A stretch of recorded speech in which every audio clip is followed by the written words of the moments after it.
Okay, friends, we continue now with Esoteric Astrology Adventure number 150B. We're on page 638. We're in the appendix of the book, and we're dealing with secret doctrine references that have been collected at the end of the astrology book.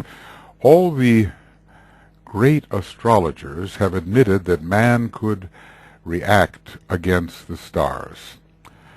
A type of fatalism is sometimes present in the misinterpretation or partial interpretation of astrology, but here we have something interesting said, that in casting the horoscope of the planet, which will someday be possible, it will be found that the line of these forces and of our planetary response to them is of more potent effect than is the zodiacal constellations upon the human unit. This is due to the immeasurably advanced point in evolution of the planetary spirits, immeasurable when it comes to human advancement, who have in their individual lives largely transcended the influence of the 12 constellations and are becoming rapidly responsive to the higher vibrations of their great prototypes, the three intimate constellations as they have esoterically been called. And now this is the point here. This is the correspondence in the lives of these great entities to the manner in which an advanced individual can offset the influence of the planets and thus so dominate his personality life that prediction and certainty as to the activity and circumstance are no longer possible. The soul is dominating, the planets cease to condition the life, and so it is with the constellations and the planetary logoi. They can offset the lower influences as they awaken to and correspond to the infinitely higher vibrations of the three major constellations. Well, that is a definite statement about the power of such constellations as the Great Bear, Pleiades, Sirius, in relation to the 12 constellations of the zodiac. But there is something that has to be looked into here, because these three great constellations, or intimate constellations, are finding themselves in relationship to zodiacal constellations, which are an aspect of the heart in the head center of the one about whom naught may be said. So as I brought up here, which really is superior? The Great Bear rules 7 head centers in that great supercosmic logos, and then there is the highest of all the head centers, in a way, the heart in the head. So maybe the entire zodiac is of greater power than some of these other constellations, including the Great Bear. And here it says infinitely higher vibrations of the three major constellations. To me, there is a problem of proportion which I do not fully understand and have been struggling to understand. Some of these great constellations in the zodiac really have some tremendous solar logoi within them.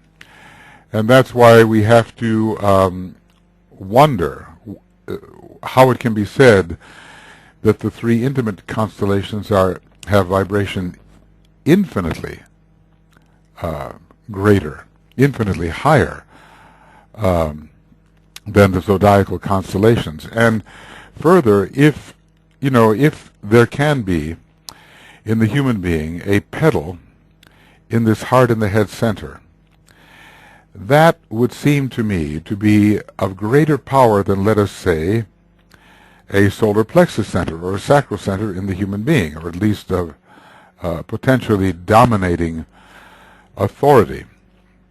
Now, when you stop to think in the one about whom naught may be said, the chakras themselves are constellations. There are stars which are as centers within those chakras, and then there are planets which are as centers within those solar logoi. So we have the planet at 2 times removed from the solar plexus center, which is already dominated by an aspect of the heart in the head center of the one about whom naught may be said. So I think maybe you see where the issue is when determining the relative proportion of their power. But anyway, we just have to accept it for the moment and think that, we have to increase our interpretive power to understand what is really given. So in any case, the man can offset the stars. This is the word that we're using, and there's another place where he talks about the need to is it counteract?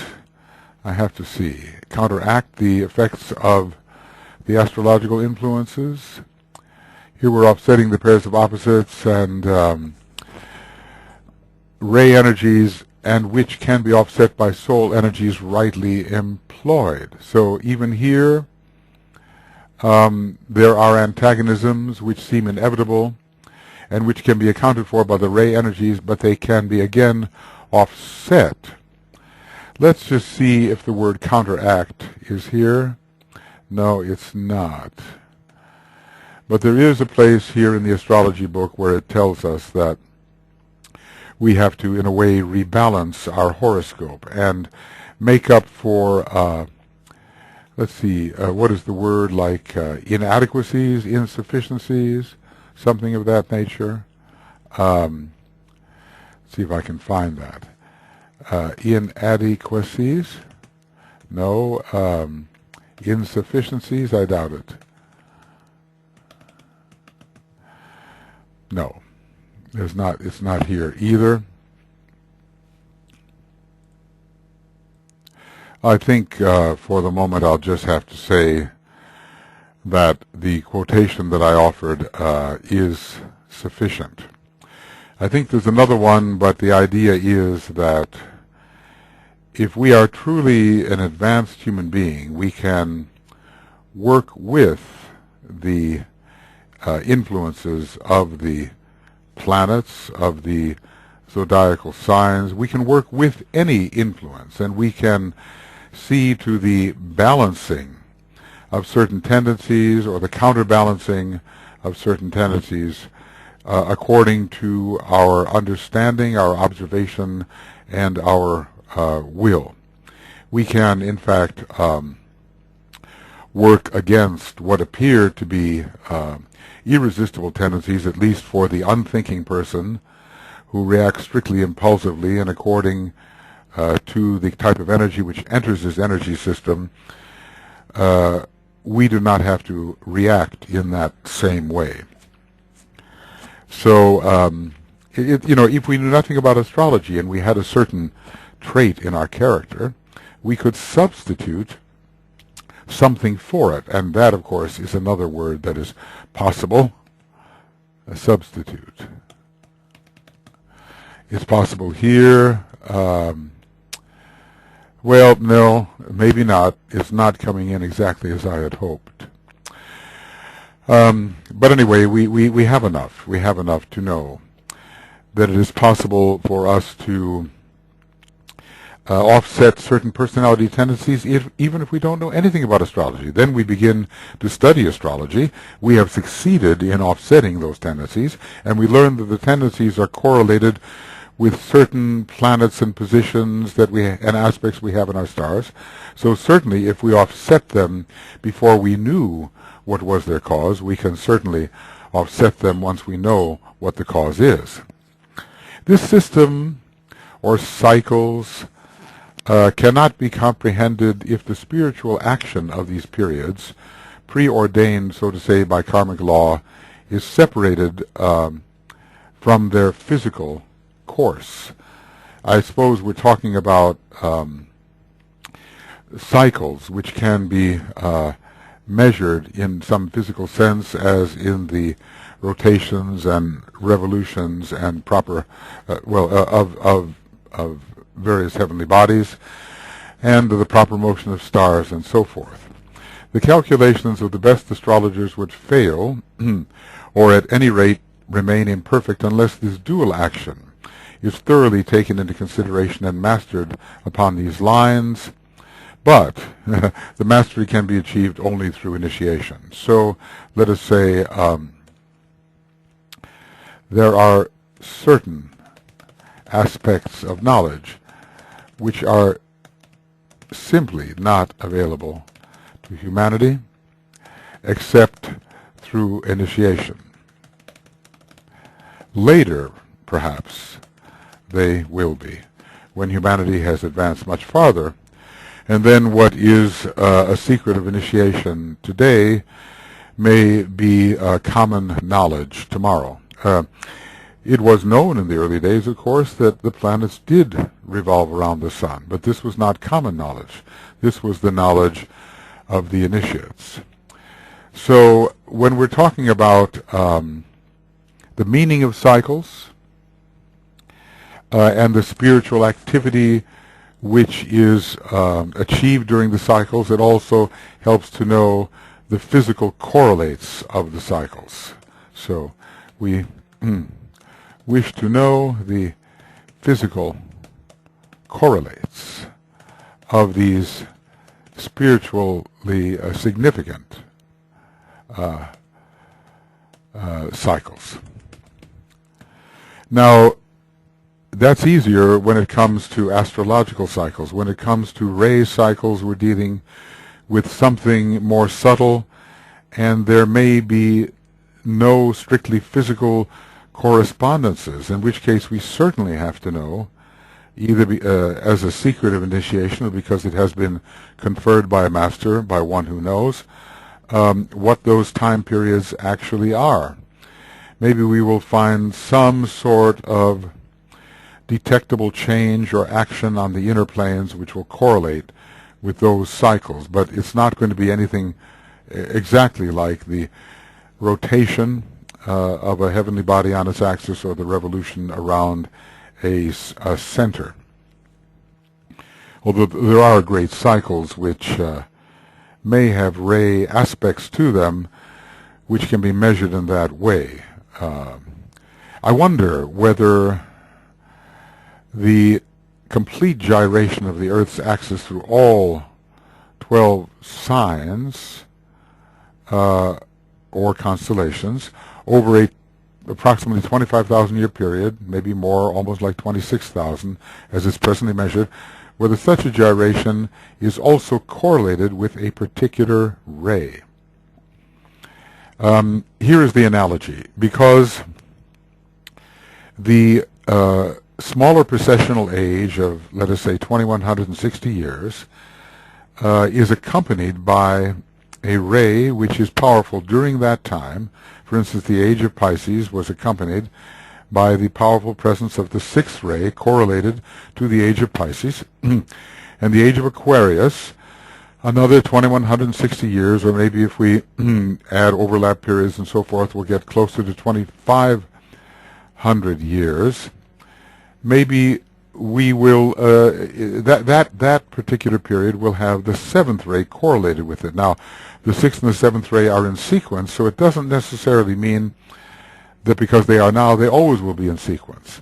The way of matching a ray with a sign which rules a precessional age is probably done on the basis of some secret knowledge, a secret kind of cycle. Because there have been many Aquarian ages, but only some of them have had the correlation of the seventh ray with them. Others have had the correlation of a different ray. But what I was getting to is this. What if we have a 25,000 year period, which is impending, ruled by the sign Aquarius? All 25,000 years ruled by Aquarius. Will there also be, in a higher sense, a ray correlation along with that 25,000 year period? DK does not say there will be, but we might infer that there could be. And in that case, what do we suppose has been the correlation of the 25,000 plus year period when Pisces was active? Was it the sixth ray? Or another ray? And from what level do those rays appear? That's one of our speculative, one of our questions which could encourage speculation. Anyway, some people say, well, look, I'm a human being, I can find it out for myself. In some respects, that is true. But there are some things we do communicate to our children, let us say, which they are not in a position to find out for themselves, but which is the inheritance of long ages of civilization, the learning during those ages, and which are communicated to them in all simplicity so they can grasp, assimilate, and take advantage of the information communicated. And thus it is with the secrets of initiation. Yes, we could probably work our way toward those secrets, and over many, many, many, many years, we could tentatively come into possession of those secrets.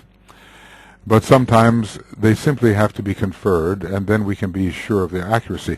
The interesting thing is, apparently, the secrets of atomic energy were not conferred. But the demanding minds of those in the fifth ray ashram somehow worked it out themselves. And this did come as a surprise to the members of the hierarchy, we are told. So that was a premature penetration, perhaps, but hierarchy is not in a position to stop such a penetration, and has to respond when the truth is asserted. Of course, they have lots of adjustment and balancing to do as a result of that penetration, and one huge adjustment was between the years of 1950 and the year 2000 to withdraw the energy of the fifth ray ashram per se, as it was perhaps becoming too intelligent too rapidly for the slow pace of other ashrams, for instance, in the religious area or in the political area. And those areas can determine how the secrets that the fifth ray reveals will be used. Modern astrologers do not give the correspondences of the days and the planets and colors correctly. Well, we're back where we were before. According to HPB in her collected series of writings, we have Sunday to the sun, and we have the color orange, as I recall. We have Monday to the moon, and the color violet, and I might as well add it, the note B. This, by the way, is the note D. As I'm recalling from the reading of Blavatsky, we have a Tuesday, which in French is Mardi or Mars Day, Mardi, corresponding to Mars, and the color red.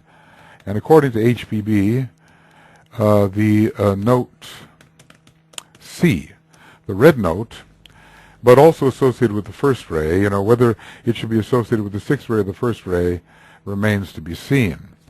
By the way, probably in terms of this orange and the note D, we would have to bring in Vulcan, which is veiled by the sun. And for here, we would have to, when we come to talk about Moon Day, Monday, it would be wise to note D.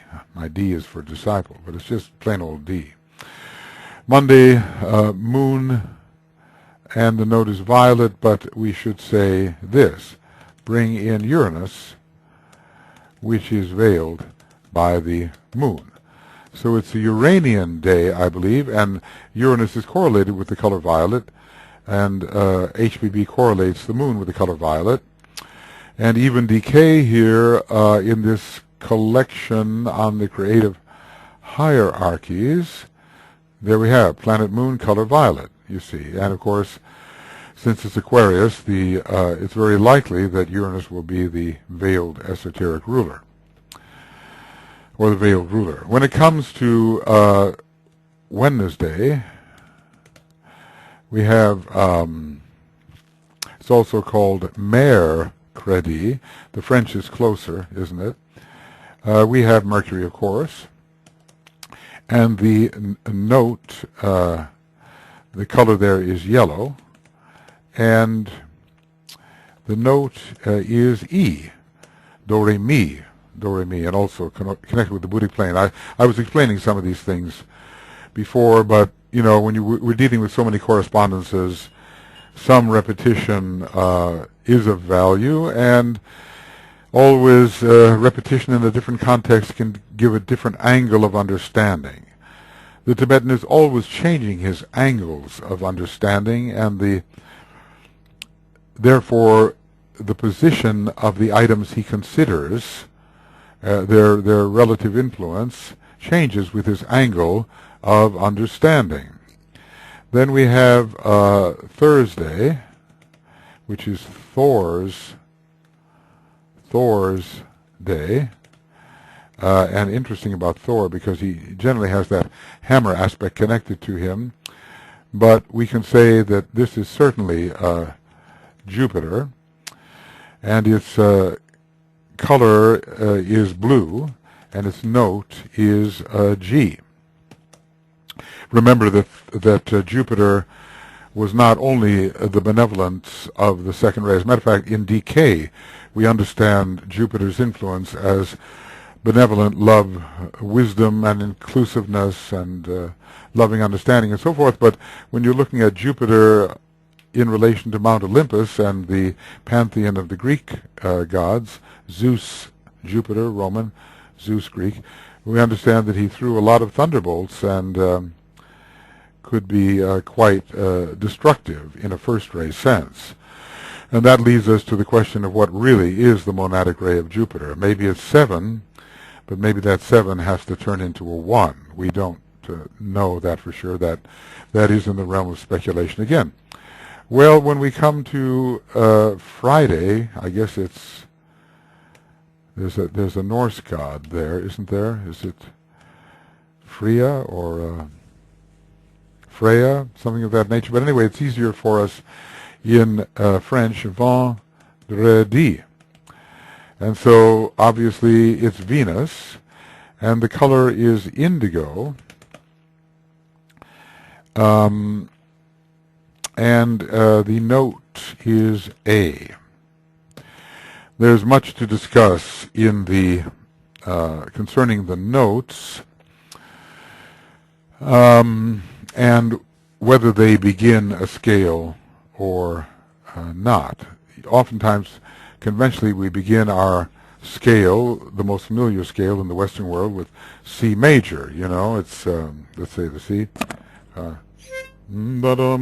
Do, re, mi, fa, sol, la, ti, do. We do it that way. But it's also possible to begin with an A.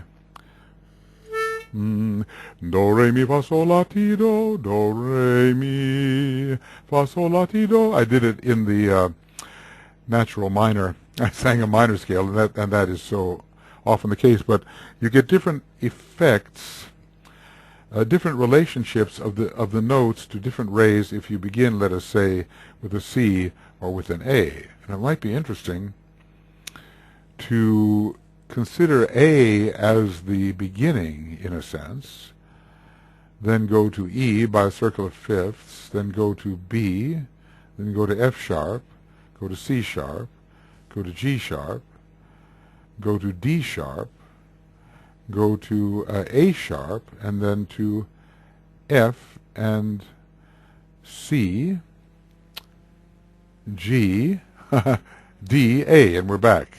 We're back on the circle of fifths. It would be interesting to see what is the result. It's very interesting that we measure our frequency in tuning in an orchestra according to an arbitrary A, but it is an A that we measure to. And so basically what we're doing is ensuring that the reference note A has the same frequency in all the different instruments. This is a question of accuracy in the fifth ray, is it not? By the way, remember that indigo is the esoteric color of the fifth ray. When it comes to Saturday, of course, it is Saturn, and the color is green, and the note is F, Fa, the note of the previous solar system. And then I think we have one more here. When it comes to, did I begin with Sunday? Did I go through them all? Sunday, Monday, Tuesday, Wednesday, Thursday, Friday. Okay, we did. And so we do have C, D, E, F, G, A, B. And I didn't put, the note is B. Yeah, we have them all here. As far as I remember, is how HPB looked at this, and then obviously we would add the rays, wouldn't we? Adding rays. I just saw an article, and I think it had some value in it, but they basically started numbering the rays in the order of the spectrum. So, first ray, red was the first ray, which is good enough, but orange became the second ray, and yellow became the third ray. You can make a stretch there. Green became the fourth ray, not a problem. Blue became the fifth ray, a big problem, unless we look at it in terms of indigo blue and an esoteric color. Indigo became the sixth ray. You'd have to stretch that pretty far, go into the monadic ray of Venus to find blue, to find that indigo on the sixth ray. And violet became the seventh ray. The orange of the second ray is really out of place, and the yellow of the third ray has some quite high spiritual connections and some connection to mentality. That's okay. The blue of the fifth ray, you have to know correspondences to arrive at that.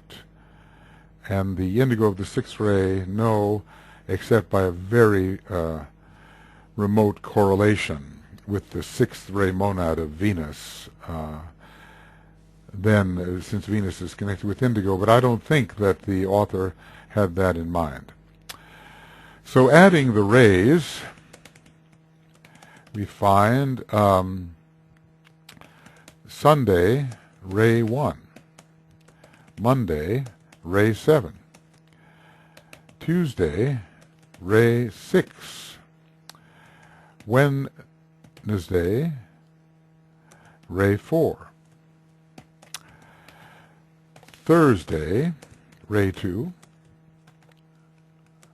And Friday, interestingly enough, ray 5. But it sometimes says Friday's child is loving and giving. Saturday's child works hard for a living. I'll try to find that. Okay, Saturday, the Sabbath, in a way, ray 3 for Saturday and Saturn. But let's look at that, because maybe we can find that as Saturn. No. Sorry. No, that's not what we want. Saturday's child. Saturday Night Live, but we don't want that. Oh, modern society gives you a different perspective here. Saturday's child works hard for a living. So maybe they'll give that. Monday's Child is one of the fortune-telling songs popular in a nursery. So let's look at whether we have that in the Wikipedia. Monday's child is fair of face. Let's put this in and see if we can correlate this with the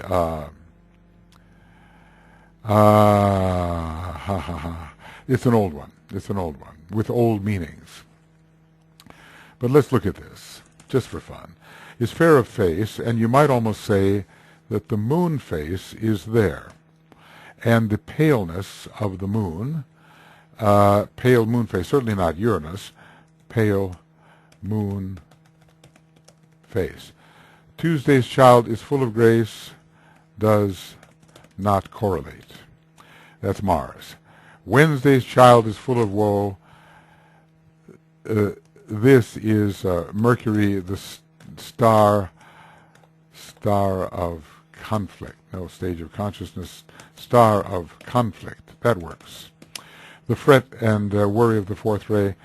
Thursday's child has far to go. I would say does not correlate, except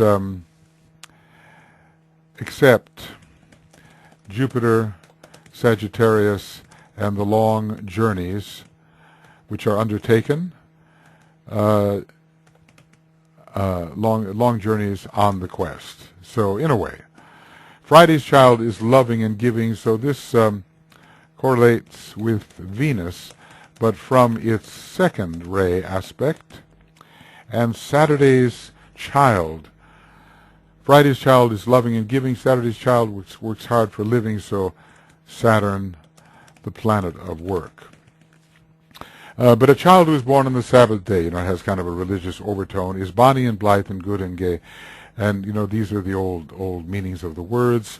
And all we can think of, perhaps the sun in relation to Leo will give us bonny and blithe and good and cheerful and sunny and radiant, all that. So I would say that it doesn't work out exactly, but there are some correlations which are irresistible, I would say. All right, moving on, right on. There is white and black astrology. The good or bad results obtained do not depend upon the principles, which are the same in both kinds, but upon the astrologer himself. So as always, what is the motive? And does the astrologer respond to the higher or lower influences of the planet, or to higher rulerships, most of which, when you're dealing with astrological magic, were not even known, except maybe by initiates. I mean, if you were going to undertake an Aries ceremony, in the past it would have been under Mars, wouldn't it? Now, just imagine undertaking that under Mercury and somehow invoking a down flood of ideas from the birthplace of ideas. In that way, Aries, the birthplace of ideas, corresponds with Mercury, which is a highly mental planet, fully able to access ideas from the cosmic ethers, which I think in a way it partially rules. That Mercury partially rules those cosmic ethers. So in the old days, the church used to persecute people. They used to find evidences of astrological rituals, and people would undertake certain rituals at certain times, just imagine in the dead of night, as it were, in order to invoke certain demons to do their will and so forth. But there can be, the black astrology, black in this sense, black astrology is the astrology of form, and the white astrology is the astrology of the soul and spirit. So people seeking the compliance of the elements to their low desires are practicing black astrology. Like HPB said, I mean, until we take the fourth degree, we are to a great extent unconscious black magicians, or at least gray magicians, because we still have an identification with the personality which we still seek to satisfy. And as long as we are in any way seeking to satisfy the instrument in our nature, the personality, rather than the real identity. We're involved to a degree in the astrology of form, which can lead off into the left-hand path, where we seek the cooperation of the heavenly bodies to fulfill our desires and gratify the instincts of the form. So anyway, who is practicing? That's the thing. It's the same with magic, isn't it? It's even the same with psychology. Lately in the movies, we've seen some pretty unpleasant individuals who are very psychologically astute. You know, in that whole Hannibal Lecter thing in The Silence of the Lambs, he's some demented psychiatrist who is extremely intelligent but very evil. So it's not the knowledge itself that determines the morality, it's the use of the knowledge by the person who is wielding the knowledge. Even a white magician can know the principles of black magic and turn to good account those principles. One must know the methods of one's enemies in order to prevail, to be successful. It says something here, note Secret Doctrine 1, Section 16, and Secret Doctrine 3, Section 38, deal with the zodiac, with biblical references to the zodiac and with astrology and the mysteries of initiation. So, can we actually, how many great books can one read and assimilate and correlate and apply? Those of us who work with the Alice Bailey books, but who respect the teachings of Theosophy and the works of HPB, have had the 24 books of Alice Bailey and DK to assimilate as best we could, and we've had to work also with the Secret Doctrine and maybe Isis Unveiled. And if we throw the books of Agni Yoga into the picture, it's a very big job. Now, what will happen when the Tibetan comes out with his third installment in 2025 and after? Well, of course, these will be given over time, you know, one book at a time, probably, if that's how they're going to appear as books. And then the assimilation process will be very great indeed. The Agni Yoga series, the HPB work in the 19th century, the Alice Bailey work in the 20th century, and then the new dispensation. But hopefully we will have the method and the manas whereby that can be accomplished. We cannot be a scholar of all things, although when you look at what the Tibetan knows and how he fed that information to HPB, you realize that it is possible to know much more than we know. And one can only imagine what it is that the planetary logos knows, but then carry it further and further. And we realize that omniscience is a possibility, but not under limited circumstances. Cosmic omniscience is the ultimate, and as I am fond of saying, it is infinitely far removed from the absolute being of the absolute. Here we have the constellations, further Secret Doctrine references. Each of the 12 constellations, whether separately or in combination with other signs, has an occult influence either for good or evil. Now, what do we mean by in combination with other signs? And notice how signs and constellations are used interchangeably. We've already discussed quite a bit about that. Constellations as galaxies of stars, and signs as concentrated influences. I've talked about the meaning of those Davic concentrations attuned to the energies of the constellations. And what are in combinations with other signs, or constellations in combination with other constellations? And we have many of them discussed in esoteric astrology. Many are discussed, such as the many triangles, and also quadruplicities. Such as, if I gave us the quadruplicity of Aries, Leo, Libra, Aquarius, what would we think? There's a quadruplicity. Aries, Leo, Libra, Aquarius, they're all united.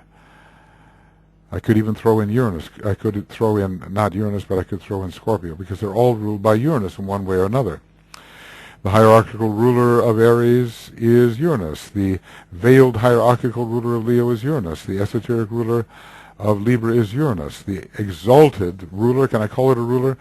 The exalted planet in Scorpio is Uranus. And the orthodox ruler of Aquarius is Uranus. There are 5 associated constellations which can have a very Uranian effect.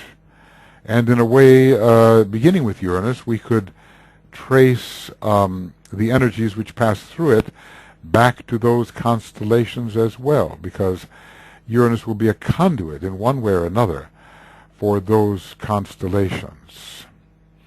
The new in Aries, the authentic in Leo, the reversal of the wheel in Libra and Scorpio both, and the idea of the new and better way, the renovation in Aquarius.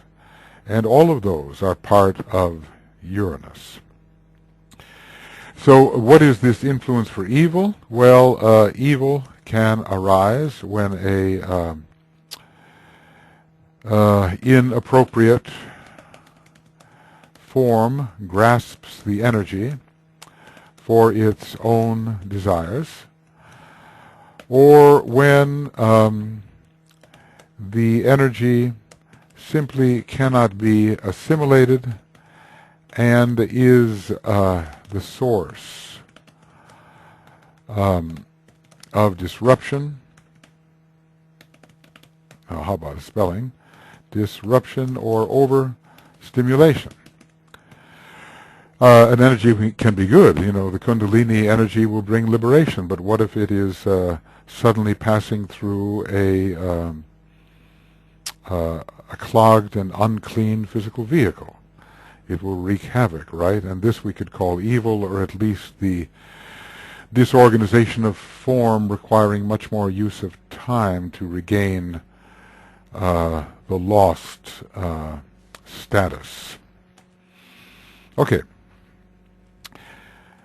Never know what I'm going to encounter next here. Enoch, the type of the dual nature of man, spiritual and physical, I guess spirit matter, occupies the center of the astronomical cross, which is a 6-pointed star.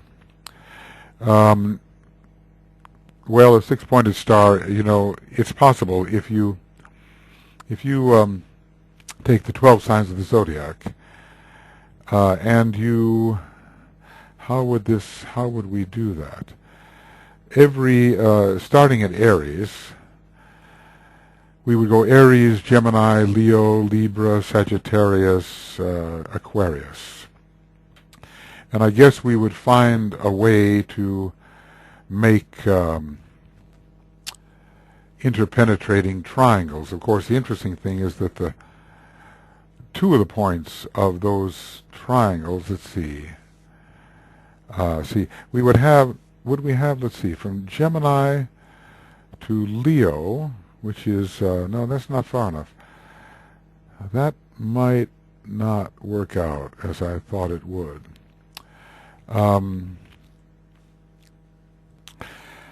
I do think we can make a 6-pointed star if we deal with water and earth signs.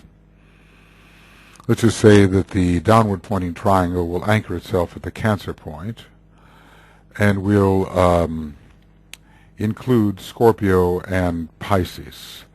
The upward pointing triangle will anchor itself at the Capricorn point and will include Taurus and Virgo. Yes, we can do that. And we can make a 6-pointed star also involving the fire and air signs. They will not, the bottom point will not be at the midheaven and the IC. It will be Yes, it will be somewhere. It will be somewhere else. It will be more like perhaps in Gemini. We can do it in various ways. We can, because it will be two equilateral triangles, and we can consider any one of those, the bottom or the top point, as we wish. But conventionally, in looking at the normal horoscope, when dealing with water and earth signs, the downward pointing triangle will anchor at the fourth house at 0 Cancer, conventionally, and the upward pointing triangle will attach itself to the upward, the highest point, which is the Capricorn point. But what DK has a different kind of a triangle here in mind. The upper triangle, in the upper angle of the upper triangle, is the eagle. He's placing Scorpio the eagle there. I mean, I think we're looking at the four fixed signs. The lion will be in the lower left, so we can immediately see that we're not looking at the conventional horoscope, and the bull in the right, the bull Taurus. And these are not necessarily separated by, let's see, if we were to go in a counterclockwise manner, we could get, we have a long opposition and two equal sides is what we have. So far it's kind of like some kind of isosceles triangle, with the short point perhaps at the Leo leg. But then he places Enoch as the prototype of Aquarius, the man, and he places that figure in the center. These are the four animals of Ezekiel and, well, it says Revelations, but it really should be Revelation. It's the book of Revelation. It is singular. So there's several things going on in this particular paragraph. And interestingly, Aquarius is associated with both highs and lows, with both spirit and matter. So Enoch represents the dual nature of man in the center of the fixed cross triangle. And this is the cross of the soul, really, which is being represented in a triangular manner. It's some sort of occult presentation. It doesn't actually work out as any kind of equilateral triangle. Matter of fact, the way it seems to be set up, if we're looking at the horoscope in the conventional way, we have quite a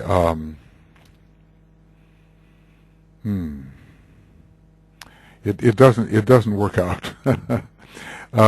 Scorpio at the top, going in the counterclockwise wheel, and we'd have Taurus in the right. So we have turned the wheel definitely. This is not meant to be an astrological representation. It's meant for us to bring these four signs into a certain relationship which tells about their relative importance. Scorpio, the great sign of transformation, the eagle flies high, the lion in the lower left, and the bull of illumination in the right. So we have a kind of transcendence or triumph in the eagle. In the lion, we may have the lion of self-assertion, or we can have the lion with the blazing light of the soul and the bull of illumination. But we have the man who takes advantage of them all. And from another point of view, if we look at the lower aspects of these animals, we will look at the man who is Enoch, who can tame the lion, ride the bull, and somehow soar like the eagle. These are the four fixed signs found in the vision of Ezekiel, who I think must have been a great astronomer. Rather interesting that his name is associated with a certain temple which is equivalent to the monadic body, the temple of Ezekiel. And And then in the Book of Revelation, I've read parts of it here, and I've seen that these figures are represented there. It's really a Kabbalistic book.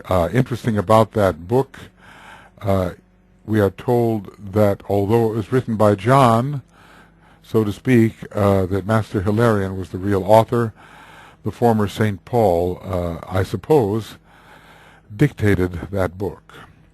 So this is the fixed cross of the heavens. There's obviously more that can be said about this, but I'd have to learn more in order to say it. So I won't belabor the point excessively. It would take some research in the secret doctrine. Because it's rather interesting that a six-pointed star is the center of an astronomical cross. And he really doesn't give us what the other points of this six-pointed star would have to be. We're not told, and it doesn't seem to work out symmetrically, because in order to have symmetry and the true equilateral triangle, we have to have signs that are all in the same element. When we're dealing with the crosses, the best we can do is to have an isosceles triangle with one right angle and two 45-degree angles. And I wonder if there's some sort of, the way it's set up, I can't see any interpenetration there to make a six-pointed star, at least not any kind of symmetrical one. Okay. One just realizes in the new schools how much research has to be done and how much can come to light with the proper patience and the proper scholarship. We're just we're sitting on a mine of illumination, to mix my metaphors. It's a gold mine, but gold is really light in a way. We are just beneath the surface is this tremendous effulgence of light, which can in a way explain all things in our planetary ring past knot and beyond. And it's only our addiction to desire for the phenomenal world, as the Buddha would put it, which is blocking out the light. It's a bit like the relationship of Mars and Venus, or Mars and Mercury. Mars is that desirous connection with the dense world, which in a way it rules, and either Venus or Mercury or both are related to the light that can be released when desire turns into aspiration, into intelligent activity, and then into illumination. So we have a humanity which is not very illumined yet. I suppose there have been periods of illumination, but never where the entirety of humanity was in an illumined condition. We can look back and we can say, oh, the Lemurians, oh, the Atlanteans, but it just wasn't so. There were certain elites within those civilizations who were carrying the light. And now we have the opportunity to bring all of humanity into a greater condition of eventual illumination. Okay, the constellations of the Great Bear and of the Pleiades constitutes the greatest mystery of an occult nature. Well, we should not doubt that, as DK has spent so much time talking about the interplay of the seven rishis and their seven wives, so to speak. The star Alcor seems to be related to the Pleiades because it's one of the wives of the great rishis who was transposed to be near him, I think because of her faithfulness. That rishi would be Mizar, at least in the terminology we normally use, and Alcor is the visual double. So only one of them had either the privilege or the good fortune of having his wife near him. And you then wonder, what about the other 7? So DK has talked to us about the one-to-one correspondences of the stars in the Great Bear and the major stars of the Pleiades, the 7 sisters with which we are familiar, and how it is that a great quaternary is formed by the Great Bear, the Pleiades, Sirius, we'll just leave it to that, we'll just call it Sirius, even though Sirius can mean a lot of different things, and our solar system.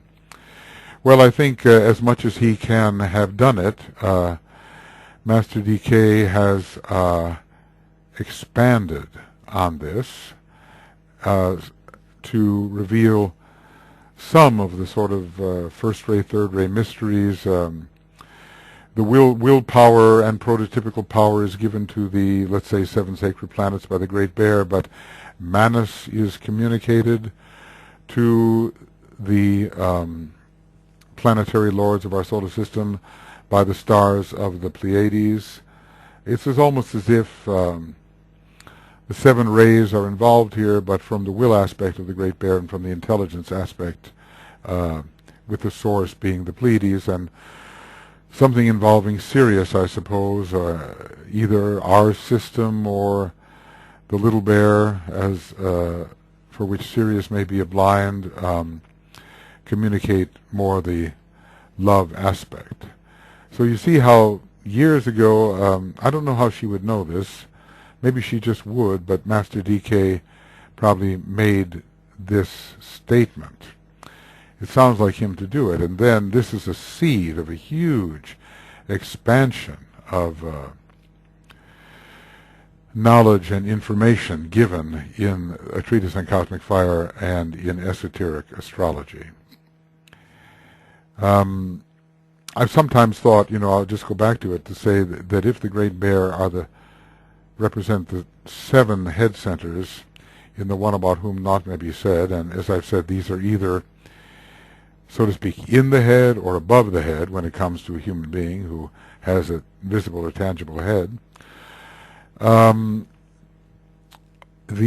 Pleiades can represent several things, but I've just wondered, when they're called the jewel box, if they don't represent some 7-faceted jewel in the heart of the head center of the one about whom naught may be said, since the Pleiades are a cluster, and in fact around the Pleiades a number of constellations, or at least stars, are thought to revolve. Of course, all of that would have to be proven, wouldn't it? I mean, it's a nice theory, but we're given the 250,000 years revolutionary period of our sun, and presumably of accompanying stars, if this really happens, because otherwise all of these stars would quickly be out of relation if the sun was the only revolving unit, and we have nothing in astronomical history or the history of mythology to suggest that the sun has somehow left the association of Sirius or of other neighboring stars. Nothing of that nature at all. So, all right, we go with this, the greatest mystery of an occult nature. From the beginning of humanity, the cross, or man, if man stands in one way, with his legs together he is a cross, with arms outstretched, stretched out horizontally, and someone's putting in here the fixed cross, maybe it's AAB, typifying his cosmic origin, was connected with his psychic nature and with the struggles which led to initiations. So from the beginning of humanity, the cross, or man, with arms stretched out horizontally, typifying his cosmic origin, I suppose coming out of a great pre-cosmic equilibrium, I suppose, emerging from a great pre-cosmic equilibrium, was connected with his psychic nature. The cross was connected with his psychic nature and with the struggles which led to initiation. Well, if AAB inserted that parenthetical phrase, the fixed cross, it sounds very correct, because the fixed cross is the cross of the soul, and with so much fourth ray through Taurus and Scorpio, the cross of struggle. Indeed, and the cross on which initiation is taken. 3 initiations, and close preparation for the 4th, which we learn is not taken on the fixed cross, though the abiding influence of the soul can be found even after the fixed cross, but the soul will then be the triad, the true ego, as we are told. It's all a question of consciousness. Consciousness is limited within the soul body and less limited within the triadal vehicles. So let's say that this is the end of Esoteric Astrology Adventure number 150B. Page, are we making progress here? Goodness. Page 639. Maybe not so much progress. But each one of these is kind of a given seed thought of Esoteric Astrology 150C, page 639, a kind of a seed thought. And we're expanding upon these things and sending out, what can I call it, like rays, tendrils of association, thoughts which may link up with other bits of knowledge out there and suddenly constellate into an intuitive revelation, others which may go nowhere, like the parable in the Bible where the sower is casting a seed and some of it falls upon the hard ground and maybe some of it in the water.